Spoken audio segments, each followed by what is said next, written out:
बारिश में गरीब ससुराल वालों ने खाया KFC चिकन। सुबह सुबह का वक्त था। मध्य रफ्तार से बरसात हो रही थी। रमेश और रोहन दोनों ही अपनी फैक्ट्री की तरफ जा रहे थे। ये बारिश के मौसम में भी ना कहीं आना जाना आफत हो जाता है बेटा। सच में बारिश कब आ जाए कभी कुछ पता ही नहीं चलता। ऊपर से एक गली गली में भरा हुआ पानी और कीचड़ अलग से। बातें करते करते दोनों बाप बेटे एक बड़े से बाजार में पहुंचते हैं। दोनों जहां से गुजर रहे थे रास्ते में बड़ा सा KFC का स्टोर था और वहां से लजीज KFC के चिकन की खुशबू आ रही थी। वाह क्या खुशबू आ रही है। इस खुशबू से तो हर दिन दिल ललचा जाता है कसम से। लालच तो आएगा ही। KFC वाले बनाते ही चिकन इतना अच्छा है। मैंने कभी खाया तो नहीं है पर देखा है बहुत बार। अरे हम जैसे लोग कहाँ खाएंगे KFC का चिकन बेटा। हम तो बस खुशबू के मजे ले सकते हैं। पर इसकी खुशबू भी बड़ी जानलेवा है। ऐसा लग रहा है कि बस जल्दी से अंदर जाऊं और फटाफट से पेट भर के KFC का चिकन खा लूं। KFC के बाहर खड़े रमेश और रोहन अपना काफी वक्त जाया कर देते हैं। इसके बाद वह फैक्ट्री पहुंचते हैं और फैक्ट्री का मालिक उदय बड़े ही गुस्से में बोलता है, अरे तुम दोनों टाइम पर फैक्ट्री में नहीं आ सकते हो? हाँ वो साहब बाहर बारिश हो रही है ना, तो रास्ते में बहुत ज्यादा पानी भरा हुआ है, दिक्कत हो जाती है चलकर आने में।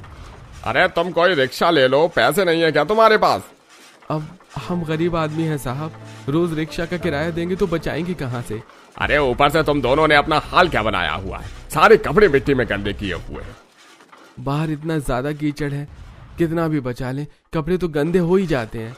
अरे तुम दोनों से तो बकवास करना ही बेकार है। अगर कल से तुम दोनों लेट आए ना तो मैं तो तुम्हारी तनख्वाह काट लूंगा। और जाओ अब जाकर काम पर लग जाओ।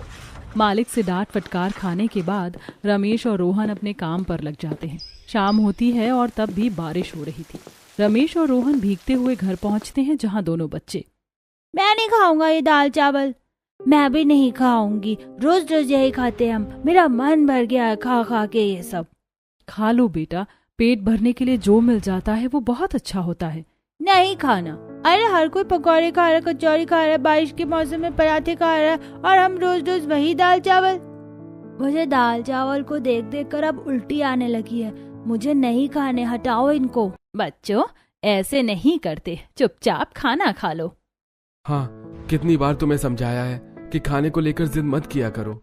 बेचारे बच्चे मन मारकर जैसे तैसे दाल चावल खा लेते हैं और बाकी सभी लोग भी खाना खाकर सो जाते हैं। अगले दिन बच्चे गली में खेल रहे थे, तभी वहाँ पर दो अमीर पड़ोसी बच्चे आते हैं। अरे तुम दोनों क्या खेल रहे हो? कुछ नहीं, हम तो टीवी टावर खेल रहे हैं। तो मैं और सोनम भी खेलेंगे तुम्हारे साथ टीवी टावर। ठीक है, तो फिर आ जाओ, चलो खेलना शुरू करते हैं। सभी बच्चे आपस में टीवी टावर खेलना शुरू कर देते हैं। कुछ देर बाद अमीर बच्चों की दादी उर्मिला उनके पास आती है। अरे बच्चों, तुम्हारा खेलना हो गया है तो घर चलो, मैंने तुम्हारे लिए KFC का चिकन मंगाया है। अरे वाह, आप सच कह रही हैं दादी, KFC का चिकन, मजा आ जाएगा आज तो। इतना अच्छा मौसम, ऊपर से इतना अच्छा खाना, दिल खुश हो गया। आज तो जुबान की बल्ले बल्ले हो गई। तुम दोनों जल्दी से घर आ जाओ, मैं तब तक चिकन निकाल कर थाली में रखती हूँ।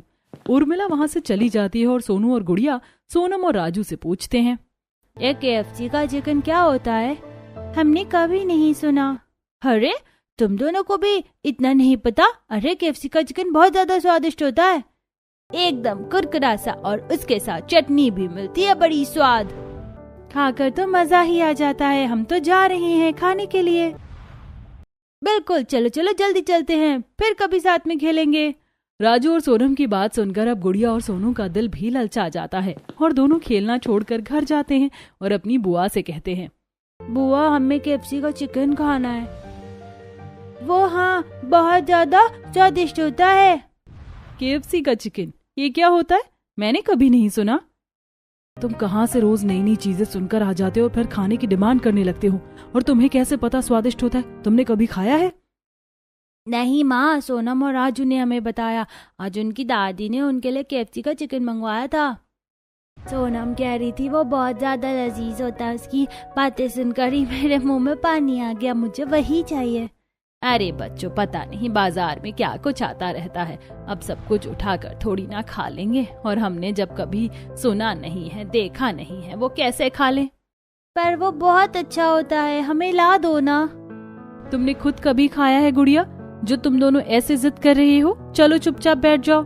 थोड़ी सी डांट फटकार खाकर सोनू और गुड़िया चुपचाप बैठ जाते हैं और किसी अन्य काम में लग जाते हैं। रात को जब रोहन और सुरेश घर आते हैं तो फिर से उन दोनों का KFC का चिकन मांगना शुरू हो जाता है। पापा हमें KFC का चिकन ला दो ना, हमें वही खाना है। हाँ एक बार ला दो, बस एक बार, चाहे थोड़ा सा ला दो, हमें बस उसका स्वाद चक्कर देखना है। अरे पता नहीं क्या पट्टी पढ़ा दिए पड़ोस के बच्चों ने इनको, जब से घर आए हैं बस यही बोले जा रहे हैं KFC का चिकन। अरे अब इसमें बच्चों की क्या गलती है? KFC का चिकन है ही ऐसा कि हर कोई भी दीवाना हो जाए। बिल्कुल सही, और वो सच में बहुत ज्यादा स्वादिष्ट होता है। पर हमने तो कभी देखा तक नहीं है भैया, हमें कैसे पता होगा वो कैसा होता है और कैसा नहीं होता है? और खाने की तो बात बहुत दूर की है। चिंता मत करो बच्चों, एक दिन मैं तुम्हें KFC का चिकन जरूर खिलाऊंगा। हाँ बेटा, अभी हाल फिलहाल के लिए घर में जो बना है तुम वही खा लो। कुछ दिनों बाद रोहन के घर पर शर्मा जी, जो कि एक बहुत अच्छे घर से थे, वो एक दावत का इनविटेशन लेकर आते हैं। सुरेश भाई साहब, आप सबको आना है। अरे जी जी जरूर आएंगे शर्मा जी, आपने बुलाया है तो आना ही पड़ेगा। सब कुछ आपके सामने ही है, हम भी आपके जैसे ही थे, लेकिन आज कहाँ पहुँच गए हैं, पर हमारा दिल और रिश्ता आज भी वही है। बस यही तो मान सम्मान वाली बात है। चिंता मत कीजिए भाई साहब, हम समय पर पहुंच जाएंगे। चलिए ठीक है, मैं चलता हूँ, बहुत सारे काम हैं और भी कई लोगों को अभी न्योता देना बाकी है। शर्मा जी न्योता देकर चले जाते हैं और सभी लोग दावत में जाने के लिए बहुत ज्यादा उत्साहित हो जाते हैं। 2 दिन बाद दावत होती है और सभी लोग तैयार होकर दावत में पहुंचते हैं। तभी रोहन के कानों में ये बात आती है कि दावत में KFC का चिकन लगा है। अरे यहाँ पर KFC का चिकन लगा हुआ है?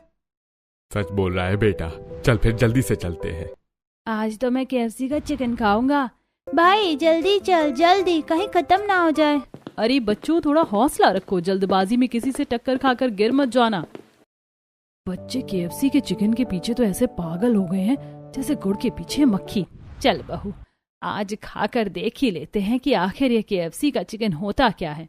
सभी लोग KFC चिकन के पास पहुंचते हैं, लेकिन वहां पर चिकन बहुत थोड़ा सा बचा होता है और जो भी होता है उसमें से भी सभी परिवार वाले थोड़ा थोड़ा ले लेते हैं। और अच्छे से दावत खाने के बाद सभी लोग घर आते हैं। मजा आ गया। आहा क्या चिकन था, मुझे तो अभी भी बार बार मुंह में उसका स्वाद आ रहा है। सच में ही मुझे नहीं पता था कि KFC का चिकन ऐसा होता है। ऐसा चिकन तो मैं हर दिन खा सकती हूँ। हमारे बच्चे बिल्कुल सच बोल रहे थे, ये तो लाजवाब है, लाजवाब। देखा, मैंने कहा था ना, ऐसे ही थोड़े ना हम जिद कर रहे थे KFC के चिकन खाने की। थोड़ी और बातचीत करने के बाद सभी लोग सो जाते हैं। दिन गुजरते चले जाते हैं और एक दिन पायल घर पर नॉर्मल चिकन बना देती है। अरे बहू, वो KFC का चिकन खाने के बाद तो अब मेरा सादा खाने का मन नहीं कर रहा है। सच में भाभी, आप भी वैसे ही चिकन बना दो। वो चिकन तो क्या चिकन था। हाँ माँ, घर पर बना दो ना, फिर पेट भर कर खाएंगे। उस दिन तो बहुत थोड़ा मिला। KFC सुनते ही मेरे अंदर कुछ कुछ होने लगता है। अब मैं कहाँ से बना दूं वैसा चिकन? घर में जो कुछ था मैंने तो उससे ही बना दिया। अब यही है, इसे ही आप लोग खा लीजिए। पायल की बात सुनकर सभी लोग चुप हो जाते हैं और जो बना होता है उसे ही आराम से खा लेते हैं। दिन गुजरते जाते हैं और एक दिन सुबह जब रोहन और सुरेश फैक्ट्री पहुंचते हैं तो वहां मालिक उदय गुस्से में बोलता है, मुझे पता है आप में से ही कुछ लोग हैं जो फैक्ट्री में से बेकार सामान को चुरा कर उसे बेचकर तनख्वाह से ज्यादा पैसे अपनी जेब में भर रहे हैं। ये कैसी बात बोल रहे हैं साहब? भला ऐसा कौन कर सकता है फैक्ट्री में? क्या पता बेटा कौन कर रहा है, हम दोनों तो ईमानदारी से काम कर रहे हैं, हमें क्या ही मतलब है। अरे जिस दिन वो लोग मेरे हत्थे चढ़ गए ना, उस दिन मैं उन्हें फैक्ट्री से ऐसा बेइज्जत करके निकालूंगा कि आप सब लोग देखते रह जाएंगे। उदय की बात सुनकर फैक्ट्री के सभी लोग डर जाते हैं, लेकिन सुरेश और रोहन सामान्य रूप से अपना काम करते रहते हैं। शाम को दोनों बाप बेटे घर जा रहे होते हैं तो गलियों में पानी बहुत ज्यादा होता है। इस पानी में और नहीं चला जा रहा है, कुछ समझ नहीं आ रहा कहाँ पर गड्ढे हैं और कहाँ पर जमीन है। सच में बारिश ने तो इस बार बुरा हाल कर दिया है, ऐसे ही चलता रहेगा तो काम कैसे करेंगे। पहले घर तो पहुँचे, कहाँ पहले आधे घंटे में घर पहुँच जाते थे, कहाँ अब 2 घंटे लग जाते हैं हमें घर जाने में।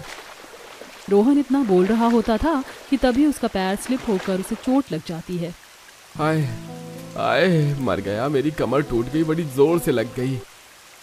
अरे बेटा तू ठीक तो है ना, थोड़ा देख कर चल बेटा। अरे अब और कितना देख कर चलूं पापा, आंखों में फिल्टर थोड़े लगाए जो कीचड़ के आर पार देख लूं। ले मेरा हाथ पकड़ बेटा और थोड़ा आराम आराम से चल। घर पहुंचकर तुझे मैं दवाई लगा देता हूँ। दोनों बाप बेटे घर पहुंचते हैं और सुरेश रोहन के गिरने की बात घर वालों को बताता है। ये बारिश तो आफत बन गई है, ना खुद बंद होती है ना हमें कुछ करनी देती है। जी आप लेट जाइए, मैं आपकी पीठ पर मलहम लगा देती हूँ, आपको आराम मिलेगा। हाँ मलहम लगा दो, सुबह काम पर भी जाना है, वरना फैक्ट्री का मालिक तो सुना सुना कर ही खून पी जाएगा। जाने कब इन हालातों से हमें छुटकारा मिलेगा, पर उससे पहले बस मौसम से छुटकारा मिल जाए। अनगिनत परेशानियों और बरसात की समस्याओं से घिरा हुआ रोहन का परिवार जैसे तैसे अपना जीवन बिता ही रहा होता है।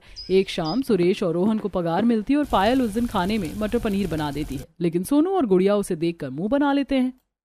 यह क्यों बनाया है, हमें नहीं खाना ये। आप KFC का चिकन नहीं बना सकती क्या माँ, वो नहीं आता आपको बनाना? बेटा पर आज तो मैंने दाल चावल नहीं मटर पनीर बनाया है, फिर तुम दोनों ऐसे क्यों बोल रहे हो? क्योंकि हमें KFC का चिकन खाना है, आप जानती नहीं है क्या? आप क्यों नहीं बनाती हैं? हर कोई खरीद कर खा रहा है, बस हम ही नहीं खा रहे हैं। बेटा तुम्हें कितनी बार कहा है कि खाने का अनादर नहीं करते हैं। हमें खाना है, KFC का चिकन ही खाना है, वरना हम कुछ नहीं खाएंगे। खाएंगे तो बस KFC का चिकन खाएंगे, हमें वही ला कर दो। बेटा शांत हो जाओ, चुप हो जाओ। नहीं, KFC वही खाएंगे, ला कर दो। पायल को गुस्सा आ जाता है और वह अपने दोनों बच्चों की गाल पर जोरदार तमाचा मार देती है और बच्चे रोने लग जाते हैं। क्या कर रही हो पायल? बच्चे हैं और वो बच्चे तो जिद कर ही लेते हैं। लेकिन इन बच्चों को इतनी समझ तो है ना कि ये अपने घर के हालातों को समझे। हम नहीं खा सकते हैं KFC का चिकन। शांत हो जा बहू, इसमें बच्चों की कोई गलती नहीं है। अब कोई चीज अच्छी है तो हर कोई उसके पीछे जाएगा ही। हाँ बहू, बच्चों पर हाथ मत उठा, कोई बात नहीं, जाने दे, माफ कर दे। बच्चों को रोता देखकर अब पायल को बहुत बुरा लगता है और वह उन दोनों को अपने गले से लगाकर बोलती है, अच्छा चलो सॉरी, मैंने तुम पर हाथ उठाया, चलो मैं तुम्हें आइसक्रीम खिलाकर लाती हूँ। मेरे दोनों प्यारे बच्चे आइसक्रीम खाएंगे ना? मैं मैंगो वाली खाऊंगी और मैं दूध वाली खाऊंगा। ठीक है, मैं दोनों को आइसक्रीम दिला दूंगी, चलो चलते हैं। पायल अपने दोनों बच्चों को लेकर बाजार पहुंचती है और इससे पहले कि दोनों आइसक्रीम के ठेले तक पहुंचते तभी रास्ते में KFC का स्टोर आ जाता है और उसकी खुशबू से दोनों बच्चे स्टोर के बाहर ही जम जाते हैं। हाँ मुझे आइसक्रीम नहीं खानी है, KFC का चिकन भी खिला दो मुझे। हाँ माँ देखो ना, यहाँ पर तो दुकान भी है, खिला दो ना माँ। लेकिन मेरे पास बस 20 रुपए है बेटा, जिसमें तुम दोनों की आइसक्रीम ही आएगी। माँ खिला दो ना, प्लीज खिला दो ना। फिर कभी जिद नहीं करेंगे, खिला दो ना माँ, आज खिला दो बस। चुप हो जाओ, तुम जानते हो मैं अभी ये नहीं खरीद सकती हूँ। मान जाओ ना माँ, चली जाओ ना, ले आओ ना। लगता है बच्चे ऐसे नहीं मानेंगे। एक काम करती हूँ, अंदर जाकर पता कर लेती हूँ कि सबसे सस्ता चिकन कितने रुपए का है, फिर जब पैसे जमा हो जाएंगे तो मैं ले आऊंगी। माँ जाओ ना, अंदर जाकर चिकन लेकर आओ। अच्छा ठीक है, मैं अंदर जाती हूँ, तुम दोनों यहीं रुकना। पायल अंदर जाती है और अंदर का नजारा देखकर उसे थोड़ी हिचकिचाहट होती है, जिसके बाद वो काउंटर पर जाती है और बोलती है, यहाँ पर सबसे ज्यादा सस्ता चिकन कितने रुपए का है और उसमें हमें कितनी क्वांटिटी मिलेगी? मैडम 300 रुपए से स्टार्टिंग है, 300 रुपए में आपको 2 पीस, मेरा मतलब 2 टुकड़े चिकन के मिलेंगे। 300 रुपए में 2 टुकड़े तो बहुत ज्यादा महंगा है। पायल खाली हाथी KFC से बाहर आ जाती है और दोनों बच्चे फिर से रोने लगते हैं। आप खाली हाथ क्यों आ गई, बाहर लेकर क्यों नहीं आई? हमें यहाँ खड़ा करके चली गई और चिकन भी नहीं लाई। बोलो ना क्यों नहीं लाई माँ? क्योंकि ये बहुत ज्यादा महंगा है, मैं इसे नहीं खरीद सकती हूँ। चलो घर पर, अगर आइसक्रीम खानी है तो खाओ, वरना अपना मुंह बंद कर लो। अब नहीं खानी आइसक्रीम, रखो आप अपने 20 रुपए अपने पास, चलो घर जाना है हमें। उदास हुए दोनों बच्चे वापस पायल के साथ घर आ जाते हैं और पायल को भी अपने बच्चों का उदास चेहरा देखकर बहुत बुरा लगता है, लेकिन वह उन्हें रास्ते में आइसक्रीम दिलवाती है। ऐसे ही कुछ दिन गुजरते हैं और एक दिन गली में रहने वाले पारुल और सौम्या के यहाँ KFC की डिलीवरी वाले आते हैं। थैंक यू, ये लीजिए आपके पैसे। देख गुड़िया, उनके घर पर KFC आया है। हाँ भैया वही देख रही हूँ। सौम्या की नजर दोनों बच्चों पर पड़ती है। तुम दोनों वहाँ खड़े खड़े क्या घर को देख रहे हो? हमारे KFC के चिकन को नजर लगाओगे क्या? नहीं, हम क्यों नजर लगाएंगे, हम तो ऐसे ही देख रहे थे। अरे मुझे पता है तुम्हारा दिल ललचा रहा है, तुम जैसे भूखे नंगे ने कभी KFC का चिकन नहीं खाया होगा ना। खाया है ना, हमने भी खाया है, हमें पता है ये कैसा होता है। अच्छा, जरा बताना कहाँ पर खाया है तुमने? वो शर्मा अंकल है, उनकी दावत में खाया था। पता था तुम लोग बस फ्री का ही खा सकते हो, खुद की जेब से पैसा खर्च करके तो तुम केएफसी का खाली डब्बा भी नहीं ला सकते हो। पारुल और सौम्या दोनों ही गुड़िया और सोनू की खूब बेइज्जती करते और बेचारे बच्चे आंखों में आंसू लिए अपने घर आते और सारी बातचीत घर वालों को बताते हैं। भगवान, इस गरीबी के चलते मेरे पोता पोती को क्या कुछ सुनना पड़ रहा है। सच में काश कि हमारे पास इतने पैसे होते कि हम भी हर दिन केएफसी का चिकन मंगाकर अपने बच्चों को दे सकते, पर ऐसा नहीं है ना। और बच्चों को भी समझना चाहिए, हर बात पर लालच ठीक नहीं होता। पर हमने कुछ नहीं कहा था, हम तो बस दूर खड़े थे। दीदी अपने आप ही हमसे बोल रही थी। कोई बात नहीं बेटा, अब इसमें उनकी भी क्या गलती है, तुम जाने दो, सबकी बातों को दिल से नहीं लगाते। जैसे तैसे करके पायल अपने बच्चों के टूटे हुए दिल को फिर से जोड़ने की कोशिश करती है। दिन गुजरते जाते हैं और एक सुबह जब रोहन और सुरेश फैक्ट्री में काम कर रहे होते हैं। अरे बेटा, लगता है ये वाला सामान बेकार ही पड़ा हुआ है यहाँ पर। हाँ तो एक काम करते हैं, इसे उठाकर हम बाकी के बेकार सामान में रखते हैं, फिर मालिक को जो करना होगा वो अपने आप कर लेंगे। हाँ सही बोल रहा है तू, चल चलते हैं। तो इधर से उठा, मैं इधर से उठाता हूँ और रख देते हैं। हाँ ठीक है पापा, चलो उठाओ। दोनों बाप बेटा मिलकर बेकार सामान को बाकी के बेकार सामान के पास रखने जा रहे होते हैं और उन्हें ऐसा करते हुए मालिक खुद देख लेता है। मुझे पता था तुम दोनों ही हो जो फैक्ट्री से सामान चोरी कर रहे हो। अरे नहीं नहीं मालिक, हम तो बस इस सामान को रखने के लिए जा रहे थे। हाँ हाँ, हमने तो आज तक फैक्ट्री से मिट्टी तक नहीं चुराई है, सामान चुराने की बात तो बहुत दूर है। अरे तुम दोनों ना ज्यादा चालू बनने की कोशिश मत करो। तुम जैसे फटेहाल लोग ही होते हैं जो गरीबी का झूठा लिबास पहनकर अंदर ही अंदर चोरियां करते हैं। नहीं नहीं साहब, हम सच बोल रहे हैं, हमने कोई चोरी नहीं की है। और चोरी करने का ख्याल भी हमारे दिल में आया ही नहीं है। हाँ, हमें हमारी नौकरी से बहुत प्यार है। अरे लेकिन अब तुम्हारी नौकरी तुम्हारे हाथ से जा चुकी है। मैं अभी के अभी तुम दोनों को काम से निकाल रहा हूँ, दोबारा मेरी फैक्ट्री में नजर मत आ जाना तुम दोनों। उधर रमेश और रोहन को उसी वक्त काम से निकाल देता है। परेशान हुए दोनों बाप बेटे बारिश में घर पहुंचते हैं और उनका उदास चेहरा देखकर विमला बोलती है, हाजी क्या हो गया, आप दोनों इतना जल्दी कैसे आ गए और इतना परेशान क्यों हैं? हाँ भैया, क्या बात है, सब कुछ ठीक ठाक तो है ना? हमारे मालिक ने हमें काम से निकाल दिया है। उन्होंने हम पर झूठा चोरी का इल्जाम लगा दिया और हमारी बात भी नहीं सुनी। ये आप क्या कह रहे हैं? काम नहीं होगा तो फिर हमारा क्या होगा, घर कैसे चलेगा? कुछ न कुछ तो करेंगे ही बहू, ऐसे हाथ पे हाथ रखकर तो नहीं बैठे रहेंगे। अब कोई नई नौकरी तलाशनी पड़ेगी। रोहन और सुरेश की नौकरी चले जाने के बाद तो अब घर के हालात और ज्यादा खराब हो जाते हैं। दोनों बाप बेटे इधर उधर काम के लिए भटकते हैं, लेकिन उन दोनों को कोई पक्का काम नहीं मिलता है। ऐसे में एक दिन पायल बोलती है, जी सुनिए ना, मैं आपसे कुछ कहना चाहती हूँ। हाँ बोलो पायल, क्या बात है? जी घर चलाने के लिए अब आप इतनी मेहनत कर रहे हैं तो मुझे भी काम करने दीजिए। ये तुम क्या बोल रही हो? तुम वैसे ही घर का काम करती हो, ऐसे में बाहर का काम भी करोगी? जी कहीं पर झाड़ू पोछे का काम मिल रहा है, 2 पैसे घर में आ जाएंगे तो किसी जरूरत के समय काम आ जाएंगे। ठीक है पायल, मैं तुम्हारी बात भी समझ रहा हूँ। घर चलाने के लिए शायद अब हम दोनों को ही मेहनत करनी पड़ेगी। अब रोहन, सुरेश और पायल तीनों मिलकर कमाने लगते हैं और जैसे तैसे घर की रेलगाड़ी धीमी धीमी रफ्तार से चलने लगती है। ऐसे ही एक दिन जोरों की बारिश हो रही होती है और हर तरफ पानी ही पानी होता है और रोहन अपने घर जा रहा होता है। हे भगवान, घुटनों तक पानी जमा हो गया है, पता नहीं घर वालों का क्या हो रहा होगा। बस घर के अंदर पानी न जाए, इतना शुक्र रखना भगवान। अब जल्दी जल्दी घर जाना होगा वरना पानी और ज्यादा बढ़ जाएगा। रोहन थोड़ी आगे चलता है तो देखता है कि एक गाड़ी बारिश के पानी में फंसी हुई है। ये गाड़ी तो बहुत बुरी तरीके से पानी में फंसी हुई है और लगता है गाड़ी के अंदर भी कोई है। मुझे पास जाकर देखना होगा, शायद किसी को मदद चाहिए। रोहन गाड़ी के पास जाता है तो अंदर एक मनीष नाम का आदमी बैठा होता है जो जोर जोर से शीशे पर हाथ मार रहा होता है। अरे मुझे बाहर निकालो, पानी में फंसने की वजह से मेरी गाड़ी ठंडी होकर बंद हो गई है। अरे मेरा दम घुट रहा है, मुझे बाहर निकालो। साहब चिंता मत करो, मैं आपको बाहर निकालता हूँ, थोड़ा हौसला रखिए। रोहन गाड़ी का शीशा तोड़ने के लिए इधर उधर कुछ देखने लगता है, लेकिन पानी की वजह से उसे कुछ नजर नहीं आता है। मैं क्या करूं? अरे इन साहब को गाड़ी से बाहर कैसे निकालूं? अरे अगर थोड़ी और देर हो गई तो दम घुटने की वजह से ये अंदर ही बेहोश हो जाएंगे। एक काम करता हूँ, हाथ से ही शीशा तोड़ देता हूँ। रोहन जोर से शीशे पर 2-4 मुक्के मारता है और गाड़ी का शीशा चकनाचूर हो जाता है, जिसके बाद रोहन मनीष को सही सलामत गाड़ी से बाहर निकालता है, लेकिन उसका हाथ लहूलुहान हो जाता है। तुम्हारा बहुत बहुत शुक्रिया, तुमने हमारी जान बचा ली, अपनी परवाह किए बगैर मुझे बचा लिया। अरे कोई बात नहीं साहब, ये तो मेरा फर्ज था।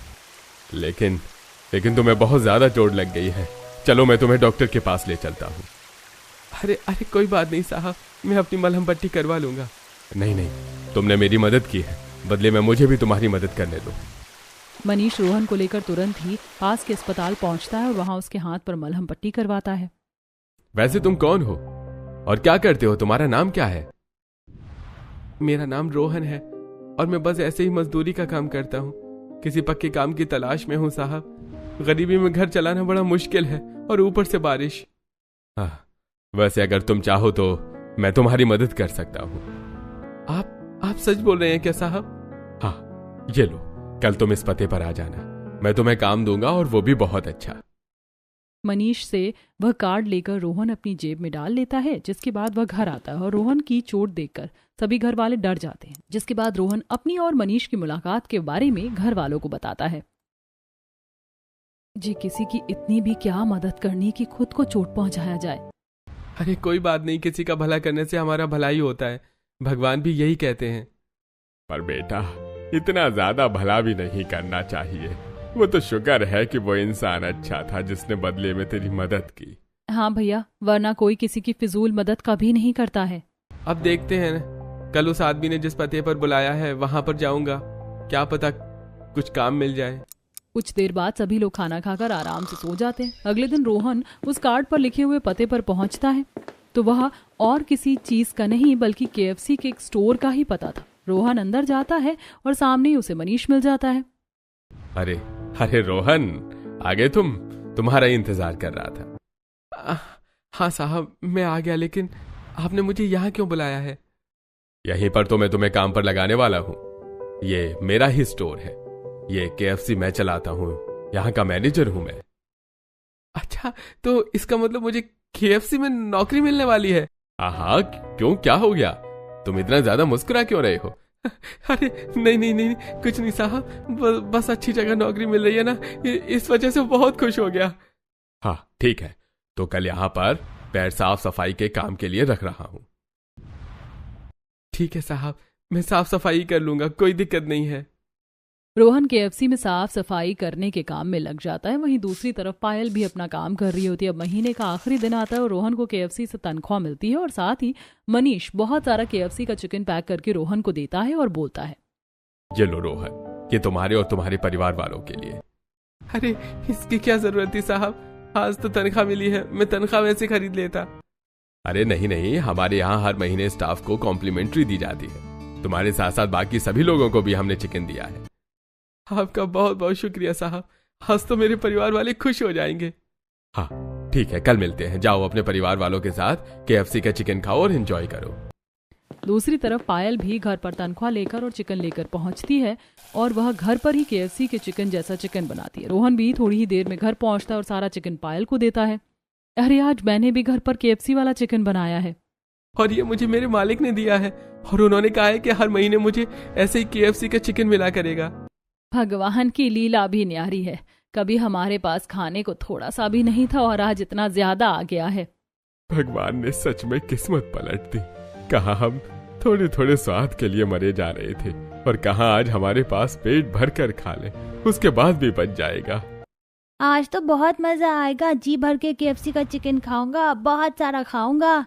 मुझसे तो रुका नहीं जा रहा है, माँ जल्दी से दे दो ना, थाली में डालकर दे दो। हाँ लो, तुम खाओ पहले। आज तो बच्चों का दिल खुश हो गया और सब कुछ बस आपकी वजह से हुआ है भैया भाभी। सच में तुम दोनों पति पत्नी ने मिलकर बहुत मेहनत की है। अरे कैसी बातें कर रहे हैं आप ससुर जी, ये तो हमारा फर्ज है। चलिए अब सब मिलकर KFC का चिकन खाते हैं। और क्या ठंडा होने का इंतजार थोड़े ना करना है, चलो सब बैठकर आराम से बातें करते हैं और अपनी आज शाम की दावत का मजा लेते हैं। सभी लोग एक साथ बैठकर घर पर बनाया हुआ केएफसी से आया हुआ चिकन खाते हैं, खूब सारी बातें करते हैं। गुजरते वक्त के साथ अब मनीष केएफसी में साफ सफाई की नौकरी के साथ साथ केएफसी में चिकन बनाने का काम भी करने लगता है। और एक दिन मनीष बोलता है, मैं तुम्हारे काम से बहुत ज्यादा खुश हूँ, तुम बहुत ही अच्छा चिकन बना रहे हो। आपका शुक्रिया साहब, सब आपकी मेहरबानी है। आप मुझे यहाँ ना लाते तो शायद ये सब कुछ ना होता। अरे तुम जो कर रहे हो अपनी मेहनत से कर रहे हो, इसमें मेरा कोई हाथ नहीं है। जी साहब, फिर भी शुक्रिया। अब मैं तुम्हारा प्रमोशन कर रहा हूँ, अब तुम सिर्फ और सिर्फ केएफसी में चिकन बनाने का काम करोगे। अरे ये तो बहुत खुशी की बात है। तो फिर अब मन लगाकर अपना काम करो, शिकायत का कोई मौका नहीं मिलना चाहिए। इतना कहकर मनीष रोहन की पीठ थपथपाता है और वहां से चला जाता है। अब लीडर बनने के बाद रोहन को अच्छे पैसे मिलने लगते हैं और उससे अकेले की कमाई से ही घर बहुत अच्छे से चलने लगता है। इसके बाद पायल को भी बाहर जाकर काम करने की जरूरत नहीं पड़ती है और घर में केएफसी के चिकन को लेकर किसी को भी तरसना नहीं पड़ता है।